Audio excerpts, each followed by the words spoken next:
Who has been to see shiny video camera? Want to be with who has been to needs friends, so rich people inside camera. Wanting you to know you're watching Jazzimus Rider video review. If only Wasbinator could be so lucky, Wasbinator would be happy. Welcome to the video review for Transformers Classics original release, Ramjet. Okay, like most of my videos, my transformation sequences are going to be different, changes to keep on and stuff like that. So, I might try a different thing afterwards.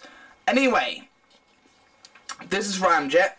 As you can see, he is a modern day version of his original form back in Generation 1. I'm not going to read his Generation 1 bio because I don't really want this video to be long. So as you can see, Ramjet here is a remold of the classic Starscream molds / retooled. As you can see, we got the classic Starscream mold in the legs, the top of this whole area around here of the jet, with these new wings added onto the figure, and these accents here that's also added onto there. But when you come to the front or the undercarriage of the jet, it's the same Starscream body. As you can see, most of the Seekers and Coneheads were pretty much the same in Generation 1, so they carried on that theme. They haven't broken the tradition yet on making the Coneheads have still the Coneheads, but not have a completely different body. I would love to see that though. The colour scheme is very nice. It's like a very, very bone white, with a lot of these nice little details that come around the figure. As you can see, a lot of really nice details around here, and it's just all nice and magnificent. As you can see, all the nice details. The joints are really nice and very, very nice here. Very, very nice how it comes all together.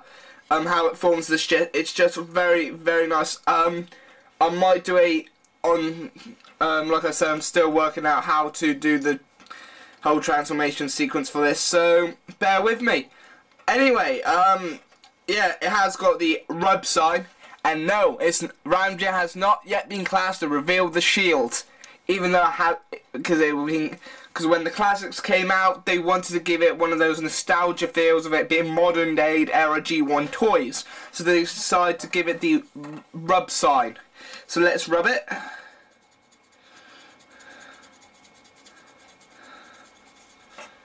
As you can see, he is a Decepticon. Don't know if you can see that, but he is a Decepticon. So let's get to the transformation now.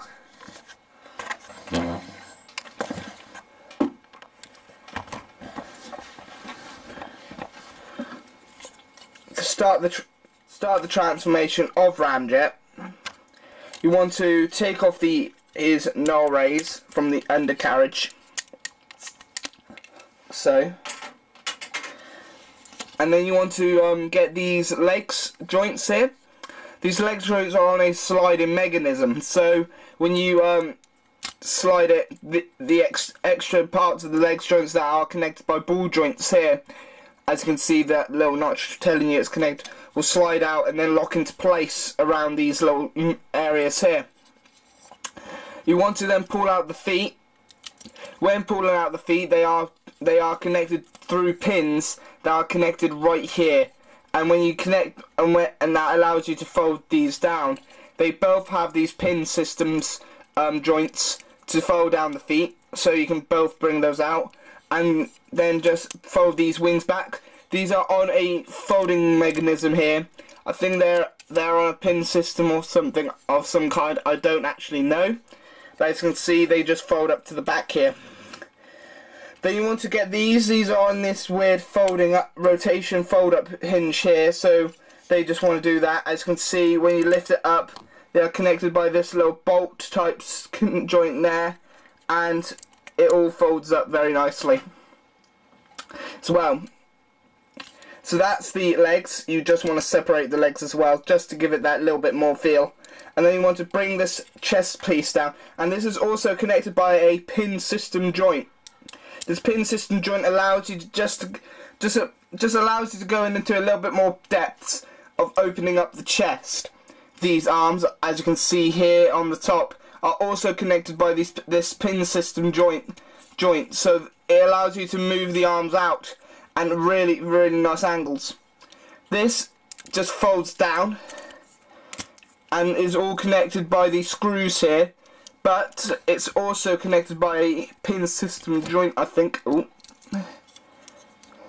Yeah, as you can see, it is also connected by a pin system joint, and then this is just rotated by a rotational joint that allows you to rotate it like so. And with this pin system joint, you can just allow to fold it, lock it into place, and fold up the chest.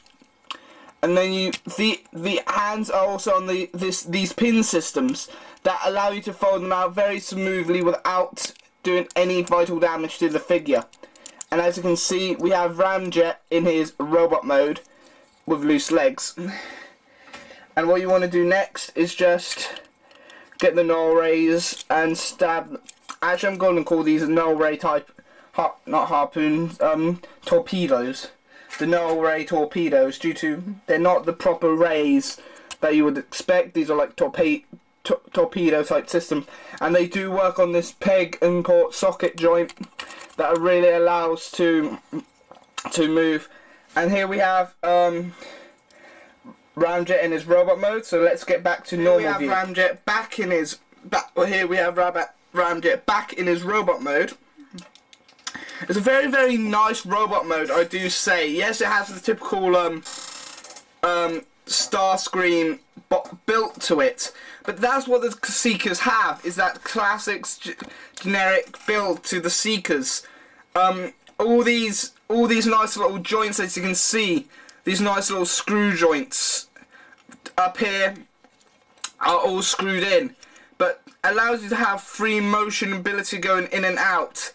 And the rotational joint that is connected by a bolt system here that allows you to bring it up and down is very nice.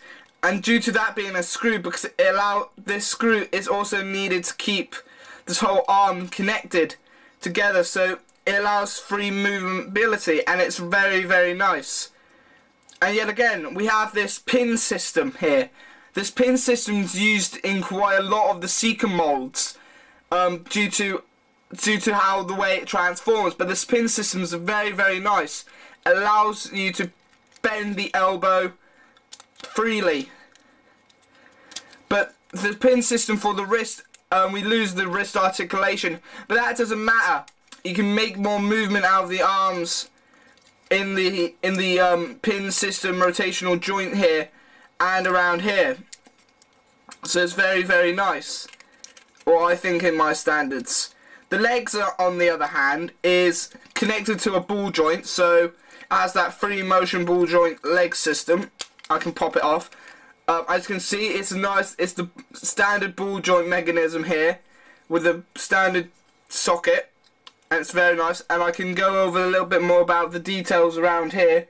You got the standard pin system knee joints for the standard bending for the knee, and the sliding mechanism that's in this figure as well. All in good time to come into handy into this figure. Due to it being on a ball joint, it's easy. You're allowed to get it popped back in very nicely, and it gives you the nice motion of range that you wish. And it also has that nice little add-on detail of the twisted knee. That detailing, that accessory of the knee rotation is very nice, and takes the place of this wrist. It's how they engineered the whole figure to the point where they lose most of the articulation that can bring out of this figure. As you got so many different poses that you can bring and stuff like that and everything. It's just a very nice, and the color scheme, before I go, the color scheme is very nice. You've got the details around here, these accent details, the grey details around here with the nice like copper gold coming down here. I'm saying copper gold because it looks more like a copper, the gold copper that you can get than the actual gold. What would be more of a gold chrome than a simple colour paint. So this is like a copper gold. That's very nice because you got that same copper type gold on the back here, and then you got this actual like copper design paint, red copper. So you got both type of paint textures of the both coppers around this figure. That is something very, very nice. I can't remember when I last saw nice detailing on a figure. I'm in the 100 mark of Transformers, like over 100, but not nearing 200 yet because I haven't had the chance of buying any figures. But the remarkable detailing is very, very nice. If you're a fan of the Seekers, I would recommend you, if you haven't picked this up, try and hunt Ramjet down. He is hard to come by now due to him being part of the first release of Classics. We got the Collectors Club release, well, that is him in his G2 colours. That I think, if you didn't pick up the original release and you're a Collectors Club member, buy that Ramjet. But if you have the original release, I recommend buying the other two cone heads to go with it, and then get the other three Seekers, because it's very, very remarkable for you to have this, and it's just very, very nice as well to actually have. It's a nice figure, nice to hold, and it just is remarkable. Missiles are fireable. The detail on them are not great, standard missiles, but it's just it's Ramjet. If you are a fan of the Seekers, the Conehead Seekers, this is a remarkable pickup. I do recommend him completely, and I do say pick him up when you have the chance. So this was Jazzimus Prime. Sorry about the late reviews lately. I've been a bit busy trying to type up and edit most of my New Guy the Evil Genius. By the way, all the remastered episodes are going on my Blip channel. That you can find the link to my Blip channel through my advertisement to the episode being on Blip of episode 1. I haven't been posting videos lately due to me remastering and re-editing these New Guy the Evil Genius episodes to go on Blip. Episode 7 will be coming up on first YouTube, and then it'll be getting transferred after the day after will be getting transferred to Blip. So that's how the system rolls. So yeah, sorry about the late reviews, and I wanted to post out Ramjet because I was thinking very, very hard for Ramjet. So this is Jazzimus Prime saying see you next time for another Jazzimus Prime review. See ya. Take care.